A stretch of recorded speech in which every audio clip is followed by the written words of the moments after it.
Hello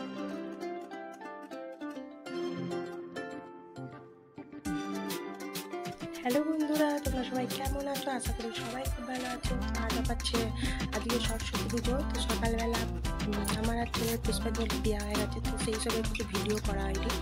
তো আমি ready হয়ে গিয়েছি, ছেলে স্কুলে যাব, সেখানে তোমাদেরকে দেখাবো। এবং খিচুড়ি খাওয়ানো আছে, আরও অন্যান্য স্কুলেও যাব। তো তোমরা কোথায় কোথায় যাচ্ছ ঠাকুর দেখতে অবশ্যই কমেন্টে জানিও। আর তাহলে দেখতে থাকো আর সঙ্গে থাকো। তো রেডি হয়ে বেরিয়ে পড়েছি ছেলেকে নিয়ে। দেখো কি হারে রোদ উঠেছে। সরস্বতী পুজোর আগের দিন পর্যন্ত কিন্তু মেঘলা ওয়েদার ছিল এবং গরম, কিন্তু এত পরিমাণে রোদ উঠেছে যে কি বলবো, রাস্তায় হাঁটা যাচ্ছে না, রোদে একদম মুখ পুড়ে যাচ্ছে। তো ছেলেকে নিয়ে গেলাম, ছেলে ওর বাবার দোকানে ছিল, তারপরে আবার কি হলো, ছেলের পটি পেয়ে গেল, সেই কারণে আমাকে আবার বাড়ি আসতে হয়েছিল। তো তারপরে আমি যার সাথে বেরিয়েছিলাম, তো সে এই ক্লাবে বসেছিল, ঠাকুর পুজো দেখছিল। এটা হচ্ছে তোমাদের দাদা ভাইয়ের ক্লাবের পুজো ছিল। তো সেখানে ঠাকুরটা দেখে আমরা চলে এলাম একটা প্রাইমারি স্কুলে, আমাদের বাড়ির কাছে একটা প্রাইমারি স্কুল। তো এটা একটা রায়েরডাঙ্গা স্কুল। এই স্কুলের ঠাকুরটা খুব সুন্দর হয়েছে এবং রুমটাও কিন্তু খুব সাজানো এবং বাচ্চাদের অ্যাট্রাকটিভ করার মতো অনেক কিছু জিনিস আছে। তো আমাকে এই স্কুলটা খুব ভালো লাগে। তো যেহেতু আমার ছেলে এই স্কুলটাতে এসেছিল কিছুদিন আগে অবধিও, তো তারপরে ওখান থেকে চলে গেলাম। তো আমার ছেলে স্কুলের সামনে আরেকটা সরস্বতী ঠাকুর ছিল, দেখো এই প্যান্ডেলটাও কিন্তু খুব সুন্দর হয়েছে। তো এটা হচ্ছে আমাদের ষষ্ঠীতলা, এখানে বাচ্চাদের যে ষষ্ঠী পুজো করানো হয়। তো এইখানে আমার ছেলে অন্নপ্রাশনের সময় কিন্তু এসেছিলাম। তো সেখান থেকেই আর কিছুটা গেলেই কিন্তু আমার ছেলের স্কুল। তো দেখো ছেলে স্কুলের কাছে প্রায় চলেই এলাম। তো অনেকেই এসেছিলো, বাচ্চা ছেলেদের কাছে সবারই মায়েরাও এসেছিলো। তো ঠাকুরের এইটা হচ্ছে আমার ছেলের স্কুলের ঠাকুরটা। তো ঠাকুরের মুখটা ঠিকঠাকভাবে উঠেনি, কারণ যেহেতু অনেকেই আছে ওইখানে একটু ভিডিও করতে অসুবিধা হচ্ছিলো। তো আমরা যখন গেলাম তখন একটা ব্যাচ বসে পড়েছে, সবাই খেতে বসে পড়েছে খিচুড়ি খাওয়াবে।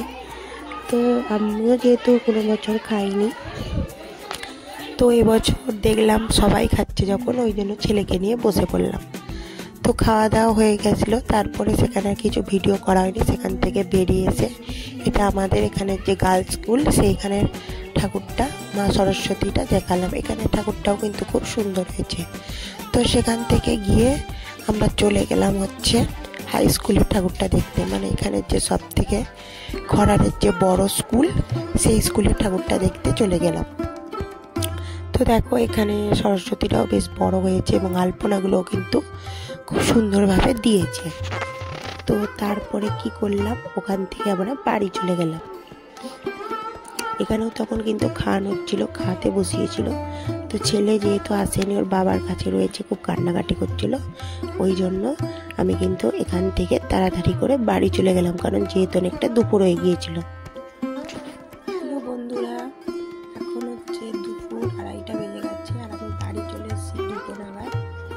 তারপরে তোমাদের সাথে আর কিছু শেয়ার করা হয়নি, কারণ ছেলেটাকে সে ঘুম পাড়াতে হয়েছে, বাড়ির অনেক কাজ ছিল, তো তাড়াতাড়ি করে চলে আসতে হয়েছে।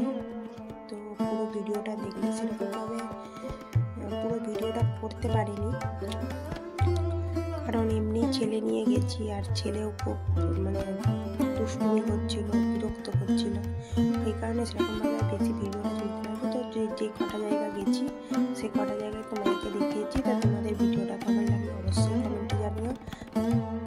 আর সন্ধেবেলা দেখো এখানে মা কিন্তু ষষ্ঠী পেতে নিচ্ছে, ষষ্ঠীকে শিলকে মা ষষ্ঠীকে পুজো করে নিচ্ছে 5 রকম গোটা ফল দিয়ে তারপরে একটা গামছা দিয়ে সেটা চাপা দিয়ে দিচ্ছে, যাতে মা ষষ্ঠীর ঠান্ডা না লাগে।